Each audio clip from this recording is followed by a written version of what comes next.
Hi, hey, everybody. Thanks for coming to my channel. This is TruBeaDee Budgets. I'm your girl D. Thank you for stopping by and clicking on this video. I appreciate each and every one of you. So today we're going to do something a little different. We're going to talk about sinking funds. A lot of people have asked me, family members and just friends and, just in general, what sinking funds are. And I thought I had got enough questions that I just wanted to um, come with the video. So if that sounds like something that you are interested in, please stick around. Okay, so let's just jump right into this video. All right, so we are going to reset the vibe and the budget. So we are going to say firstly, what are sinking funds? So sinking funds. So I already basically wrote what I wanted to say, because if I don't write it down first, my mind is going to get blah, blah, blah and go all over the place. So I had to write everything down to make sure I didn't forget anything, and to make sure that I came to you guys correct, because when I'm trying to show you guys how to do something, it has to be done correctly so that way you guys can get the full understanding of it. So what are sinking funds, what they are, and how you can choose them? So sinking funds, they are small savings, money that you set aside little by little for expenses that you know are coming. So instead of being surprised, you're prepared. So when you know like something is coming, you know that birthdays are coming, you know that holidays are coming, you know that Christmas is coming. So these are things that you can put to the side little by little, so that way when that date comes up, you can already have the money and you won't be scrambling around or trying to use your whole check to pay for that. And that's what a sinking fund is. It just gets you prepared for upcoming expenses. So it's for things like car maintenance, holidays, birthdays, back to school if you have children, for travel. You can just put a sinking fund really to whatever you want. But these are a few of the starters. If you're just starting out, you don't want to have 100 sinking funds, even though I do. I don't have 100, but it's close. But you want to start out with at least 5 or 6, and let that be your main focus for those ones. So the ones that I would kind of suggest starting out would be car maintenance, holidays, birthdays, back to school if you have children. Um, Also, let's see, any more emergencies. So if you have any home emergencies, because things do come up, you have appliances that get broken. Um, just things like that. Self care. You have to take a shower daily, so self care can be one of the sinking funds. But it's not a major one, but it could be one of the sinking funds. So they're not emergencies; they're just life. You know it's coming sooner or later, so it's just something that you want to prepare for. So that's basically what a sinking fund is. You just put money to the side when you can. It doesn't have to be a lot. If you have $3, you put that to the side. If you have $5, you put that to the side. But you're intentional with your savings, so that way you know that that fund is going to be there when you need it for that date. Okay? Why sinking funds matter? Okay. Without sinking funds, every expense feels like an emergency. So when Christmas comes, I used to just use like a whole paycheck. And then if I didn't have enough, I would swipe my card. And that's how you go into credit card debt. And I am not trying to go into credit card debt anymore. And I know that a lot of you understand where I'm coming from.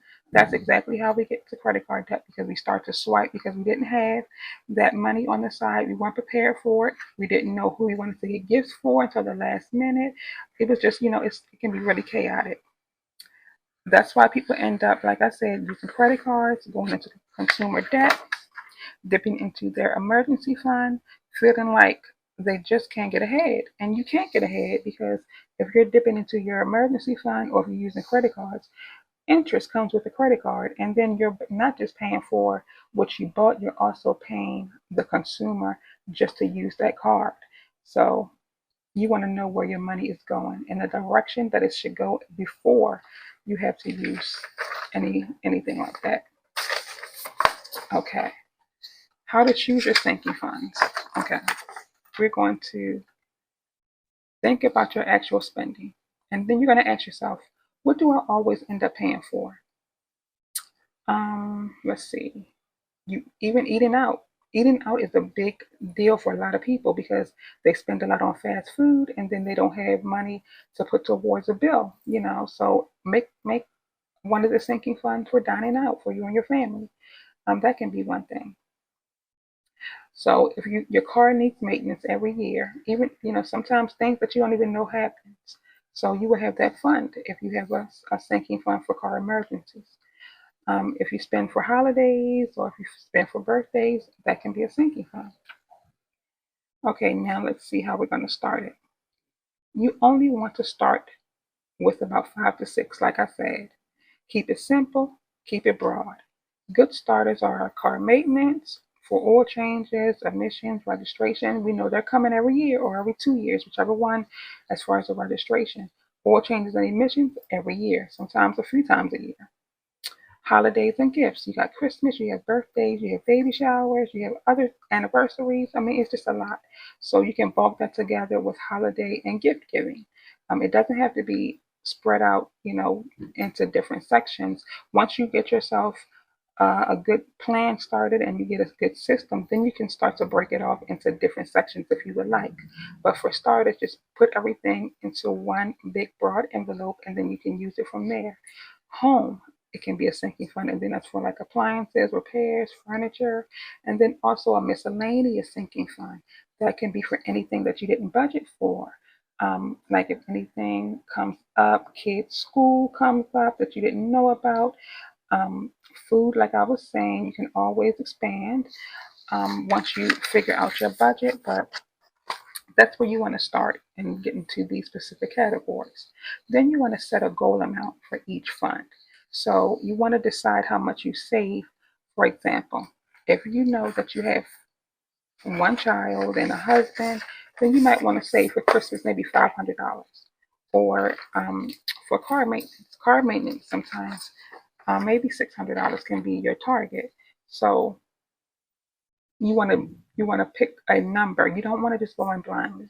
You want to pick a number so that way once you pick that number, you can try to reach that goal with your paychecks. You know how much you're going to set aside every time you get paid, and it can just be a little bit more easier for you to set things up and then be on the right path. If you don't set up a target, then you're going to be throwing money into that envelope and you're going to be just doing it blindly. So even if it's only $200 to start, you want to pick a target first. Okay, next you want to match your sinking funds to your pay schedule. So every time you get paid, you want to say, okay, you're going to take how much ever you need out for bills. So that way, bills are always first. Once you're finished with your bills, once you're finished with your variable expenses, which are like your gas, your groceries, and everything like that, then you can start to put money to the side for extra, which is your sinking funds. Whichever one you decide to get right now, that's when you can start to put money to the side for that. So your pay schedule determines how your life is funded. Every time you get paid, that's how you say, okay, I'm going to do this, I'm going to do that. If you're paid bi-weekly, you'll have 2 to 3 checks. Sometimes if we get 3 checks, the budgeting community calls that a magic month.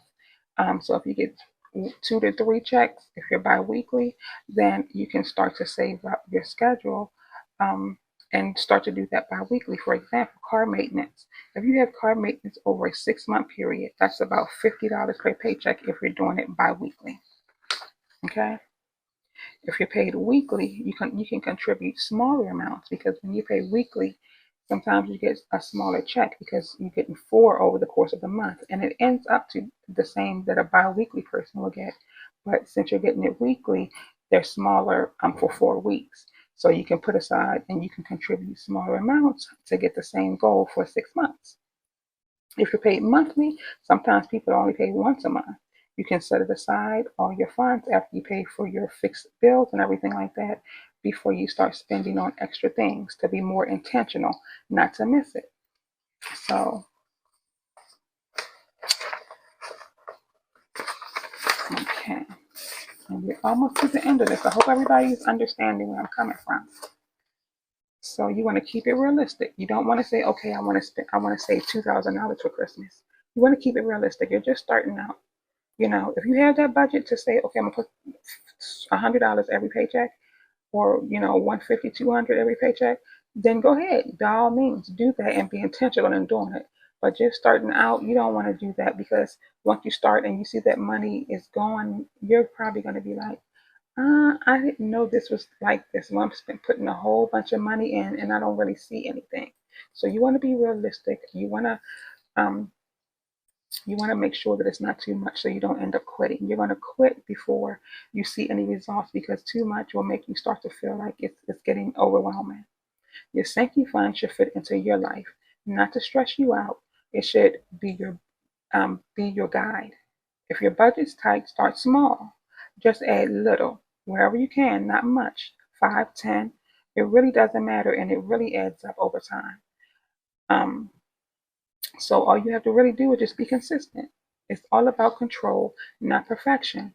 That's what I said. If you know how to control it, that's why I say we don't chase money, we assign it. You control where your money goes. You assign it. You have to be intentional in knowing where you are assigning that money, and also be intentional and not to go and get it and get it out. Because some people will put it in an envelope, and then when they need money, they'll just go and grab it out. This is something that you have to be intentional about. Budgeting is for life. It's not something that you just do for 5 months and then it's done, or you want to do it for the holidays and it's done. It's something that you do for life. So that way you can always control where your money goes and you don't feel like you're always scrambling. So when you do this, you want to start a system, a whole budgeting system, which is an emergency fund. You want a debt payoff system if you have debt. A sinking fund system is what we just talked about. And also, if once you start to get all this rolling and everything, then you might want to start thinking about getting it 1 month ahead. And we are going to talk about that later, but that is a whole system in one. And this system can really help you out with just budgeting in general. I mean, you can have so much money saved up. I did not know how much money I could save up in the course of a year, just by putting money in my sinking funds, emergency funds, paying off my debt, just being intentional. Last year, I saved over $40,000. Just making sure that whatever I say I'm going to do, I did it, and I was intentional about doing it. I have a lot of goals that I would set, and I just made sure that it was done. So, I mean, that doesn't have to be you where you want to save over $40,000, but it could be where you want to save 5,000, so that way you can have something for, your kids' school, or you want to have something for trips. Start small. I've been doing this now for like the last 3 to 4 years. I've only been doing it on YouTube for probably not even 3 months. I think I started in January, so it is 3 months. It's been about four, actually starting my channel. But this is not new to me. I've been doing this for years, and it's not new to me at all. And it feels natural. Once you get your groove going, it's going to start feeling natural. You're going to have everything that you need. You're going to start expanding your sinking funds into different categories that you want, because you're going to know, okay, I want to start branching out. I want to start doing different categories for specific things. Now, it's not just for emergency fund, or it's not just for debt payoff or Christmas. It's going to be branched off. I have a pet, or I have, for self care, you're going to start doing, nails, lashes, perfume, getaways, just things like that. You can start to branch off and do things into little categories to be more specific. But for now, just do about 5 to 6 of your sinking funds just to start out, and see where you go from there. So I hope that this video helped somebody and you got an idea of what a sinking fund is and how to start. And I will be back with a month ahead soon. Thank you very much. Remember, we don't chase money, we assign it. So the next time that you see a video, please like, comment, subscribe to my channel. I would greatly appreciate it. And I will see you in the next one. All right. Bye.